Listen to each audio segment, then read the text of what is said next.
આ ગાંધીનગરનું gift city એવું છે કે જેની અંદર અનેક કોર્પોરેટ્સ કંપનીઓ છે, પરંતુ ગુજરાત સરકારે એક એવો નિર્ણય લીધો કે જેને કારણે આ ગિફ્ટ સિટીની જે આજુબાજુની જે જમીનો છે એના ભાવોની અંદર કડાકો બોલી ગયો। નમસ્કાર દર્શક મિત્રો, તમને યાદ છે થોડા સમય પહેલાં ગાંધીનગરનું જે ગિફ્ટ સિટી હતું એમાં દારૂ પીવાની પરવાનગીને કારણે આ ગિફ્ટ સિટી બહુ ચર્ચામાં આવેલું હતું। આ ગાંધીનગરનું ગિફ્ટ સિટી એવું છે કે જેની અંદર અનેક કોર્પોરેટ્સ કંપનીઓ છે, પરંતુ ગુજરાત સરકારે એક એવો નિર્ણય લીધો કે જેને કારણે આ ગિફ્ટ સિટીની જે આજુબાજુની જે જમીનો છે એના ભાવોની અંદર કડાકો બોલી ગયો અને એ જમીનોના ભાવ લગભગ અડધા જેટલા થઈ ગયા। તો એવું તો શું થયું કે ભાવો ઘટી ગયા, એના માટે હું તમારી સાથે વાત કરીશ। મારું નામ રાજેશ શાહ છે અને તમે જોઈ રહ્યા છો ખબરછે.com। દર્શક મિત્રો, ગાંધીનગર ગિફ્ટ સિટીની આસપાસમાં 996 હેક્ટર વિસ્તારને એમાં સમાવી અને વિકાસ કરવાની રાજ્ય સરકારનો જે નિર્ણય હતો એની ઉપર બ્રેક લગાવી દેવામાં આવી છે। દિવ્ય ભાસ્કરના એક અહેવાલની અંદર એવું જણાવવામાં આવ્યું છે કે ભાજપના કેટલાક મોટા રાજકારણીઓ અને મોટા અધિકારીઓના 2 નંબરના જે પૈસા હતા એ આ ગિફ્ટ સિટીની જમીન અને એની આજુબાજુની જમીનોમાં મોટા પાયે રોકાયેલા હતા।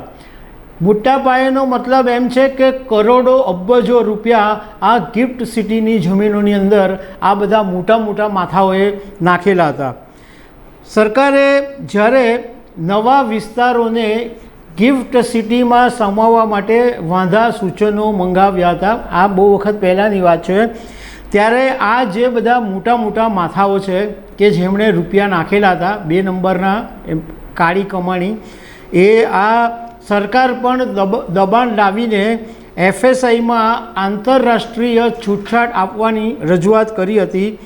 અને બીજું કે આ જે બધા મોટા મોટા માથાઓ હતા એ આ ગિફ્ટ સિટીમાં જે રસ્તા કે સુવિધા માટે જે જમીનો કપાય એ કપાતની વિરુદ્ધમાં હતા, એ જમીનો કાપવા દેવા નહોતા માંગતા।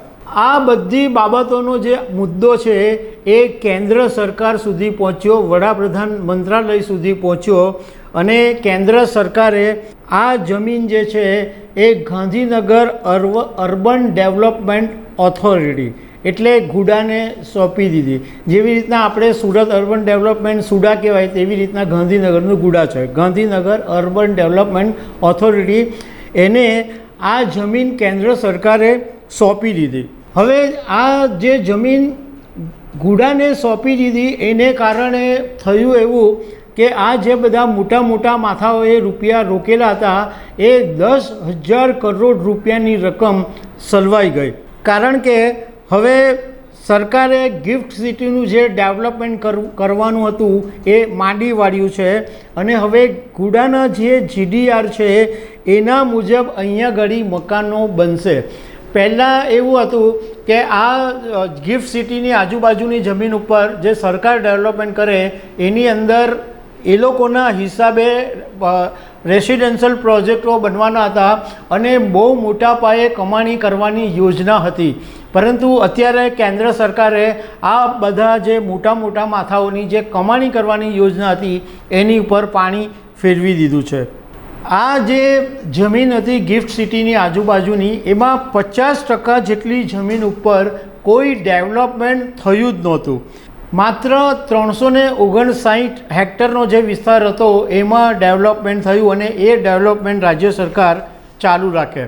હવે મહત્ત્વની વાત એ છે કે જ્યારે કેન્દ્ર સરકારે આ નિર્ણય લીધો કે ગાંધીનગર ગુડાને જે જમીન આપી દેવાનો નિર્ણય લીધો એને કારણે જમીનના ભાવોની અંદર એટલા મોટા ગાબડા પડી ગયા કે જે જમીનનો ભાવ સ્ક્વેર ફૂટ દીઠ 50,000 રૂપિયા ચાલતો હતો એ લગભગ અડધો થઈને 25,000ની આજુબાજુ આવી ગયો છે।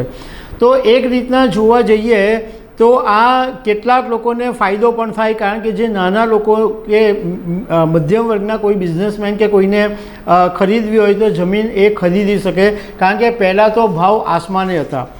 તો દર્શક મિત્રો, આવી અનેક વાતો સાથે અમે તમને મળતા રહીશું. Thank you very much.